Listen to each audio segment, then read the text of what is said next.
A partir del lunes podrán ser distribuidos sin ningún problema legal los sellos que homenajean el centenario de la creación del Partido Comunista. Como dijimos la semana pasada en que se suspendió transitoriamente su difusión, es un buen momento para conocer cómo se vive bajo el comunismo real. Y hoy hablamos con Eduardo Menoni. Estuvo con nosotros brevemente la otra vez y así que ahora le saludamos, que tenemos un poquito más de tiempo. Eduardo tuvo que salir de Venezuela precisamente por el tipo de régimen que están padeciendo. Eduardo, saludos, muy buenas noches y muchas gracias por estar con nosotros. Buenas noches, muchas gracias por la invitación. Eduardo, a mí me interesa que hoy toquemos un punto. El otro día hacías una perspectiva general sobre la persecución y la violencia.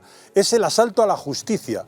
Es decir, cómo Venezuela, a partir de controlar, o cómo llegó a controlar el poder judicial para que al final realmente lo tuviera todo en sus manos y prácticamente nadie pudiera moverse porque ya no hay a quien acudir. Bueno, primero Hugo Rafael Chávez Frías instauró esto como un proceso progresivo. Es decir, no sucedió de la noche a la mañana. Recordemos que el chavismo ya tiene 23 años en el poder. Y, por ejemplo, en el año 2009, con el caso de la jueza María Lourdes Afiuni, fue un caso muy simbólico, hace 13 años en Venezuela. Todavía esta jueza sigue siendo juzgada y no tiene libertad plena, porque, por ejemplo, Hugo Chávez, como presidente, como autoritario en cadena nacional, dijo que él no estaba de acuerdo porque la jueza, siguiendo unas pautas y unos consejos de la ONU, por ejemplo, en su momento, para la liberación de un preso en específico, que era un banquero, que la jueza decidió liberar porque no habían pruebas para condenarlo, pero era un banquero condenado por Hugo Chávez Frías y por el chavismo. Bueno, la jueza en plena cadena nacional fue condenada por Hugo Chávez, quien pidió que le dieran más de 35 años de prisión. En Venezuela hay 30 años de prisión, es la pena máxima. Es decir, los crímenes más dantescos en Venezuela no se pagan más allá de 30 años de prisión. Y, por ejemplo, la jueza fue condenada, bueno, sufrió en la cárcel una serie de vejaciones en contra de su humanidad. Fue violada, fue ultrajada, bueno, le tuvieron que hacer una reconstrucción de sus partes íntimas, por ejemplo. Y cuando ya había pagado los 5 años de condena, porque se le acusó de supuesta corrupción, nunca demostraron ninguna transferencia o movimiento de dinero. 5 años después, cuando ya tenía la liberación, más o menos en el año 2013, 2014, la volvieron a juzgar por un delito que ni siquiera existe en el Código Procesal Penal de Venezuela, que vendría siendo la corrupción espiritual. Es decir, cuando hay una corrupción pero no hay dinero de por medio. Es más, en la condena que a ella le dieron, piden el retorno del 50% del dinero en la primera condena y como descubrieron que no había dinero, por ejemplo, no había ningún soborno, no pudieron llevar a cabo la condena. Esto pasa en Venezuela. Por ejemplo, también ya más reciente, en el año 2020 le hicieron una condena a un divulgador, un influencer de las redes sociales que se llama Javier Romero, cuyo arroba es Javier a la Madrid. Y él vive en los Estados Unidos, en Miami. Él es un influencer, es un comediante que es muy crítico al régimen de Nicolás Maduro y crítico al chavismo.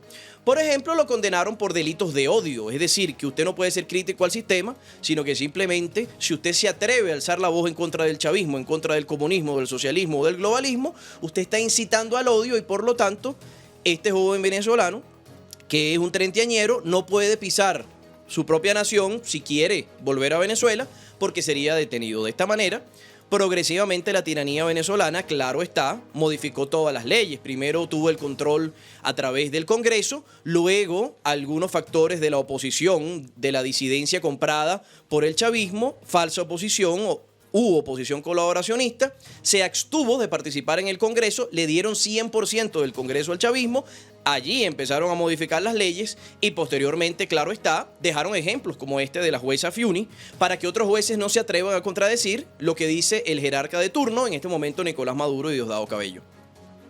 Y eso es lo que ha llegado hasta las más altas instancias, hasta el Tribunal Constitucional, allí con un control absoluto por parte del poder, ¿no?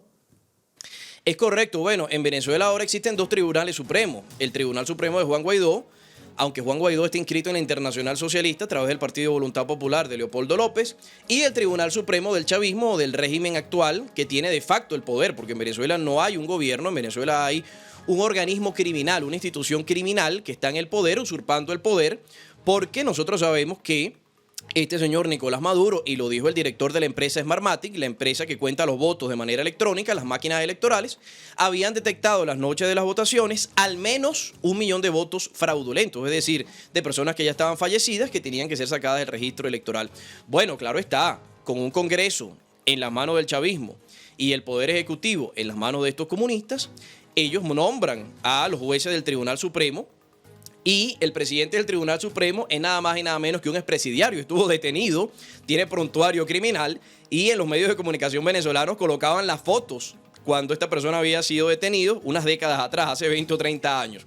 Estos son los nuevos jueces del chavismo que, bueno, llevan la justicia obviamente de una manera injusta, sin respetar el debido proceso y de la mano con lo que le diga el Poder Ejecutivo. Es decir, en Venezuela no hay separación de poderes, en Venezuela no existe la verdadera justicia y, por ejemplo, se puede ver más recientemente en los manifestantes desde el año 2014 hasta la fecha, hasta el año 2022, donde les inventan cualquier cantidad de delitos. Y se ha visto también más recientemente que TikTokers, personas que utilizan las redes sociales para siquiera hacer un video criticando a Nicolás Maduro o a su esposa Cilia Flores, que por cierto, ella es la madre, entre comillas, espiritual o la tía adoptiva de estos narcosobrinos que fueron liberados, que fueron capturados por la DEA y liberados en un intercambio de presos políticos entre estadounidenses que estaban detenidos en Caracas de la empresa Citgo, que eran directivos de la empresa Citgo, y los narcosobrinos de esta señora, la esposa de el narco Nicolás Maduro Moro. Es decir, así se maneja la justicia, son fichas de cambio. Detienen injustamente a ciudadanos extranjeros y luego los intercambian por verdaderos narcos detenidos por la DEA, que la DEA además presentó las pruebas y fue noticia mundial. Eduardo, muchísimas gracias por ayudarnos a abrir los ojos. Te volveremos a llamar porque nos interesa mucho cómo le va la vida a nuestros hermanos venezolanos y colombianos, que también se les viene encima. Un abrazo, Eduardo, muy buenas noches. Muchas gracias, muchas bendiciones.